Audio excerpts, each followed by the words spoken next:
मुल्क में मानसून की दस्तक के साथ ही मुंबई जैसे बड़े शहर में बीएमसी की पोल खुल गई है। आज पहली बारिश के बाद मुंबई के कई इलाके डूबे हुए नजर आ रहे हैं। कहा जा रहा है कि दहिसर इलाके में 2 से 3 फुट पानी भरा हुआ है, जिससे वहां ट्रैफिक में काफी दिक्कतों का सामना करना पड़ रहा है। साथ ही कुर्ला रेलवे स्टेशन के पास भी पानी धीरे धीरे भर रहा है, जिससे लोकल ट्रेन 20 से 25 मिनट ताखिर से चल रही है।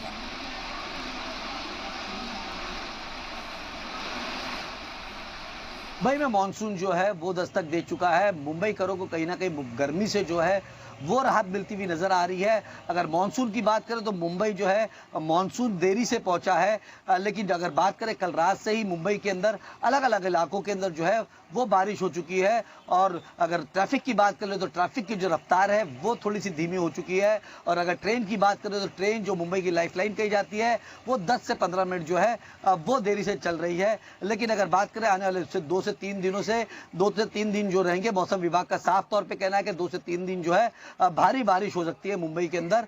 और अगर बात करें मुंबई से जो सटे हुए इलाके हैं, पालघर, थाने, रायगढ़ डिस्ट्रिक्ट के अंदर भी जो बारिश है वो काफी ज्यादा हो रही है। हालांकि मुंबई करों को कहीं ना कहीं जो है गर्मी से जरूर राहत मिलती हुई नजर आ रही है और मानसून आने की वजह से मुंबई करों लोगों ने राहत की सांस ली है।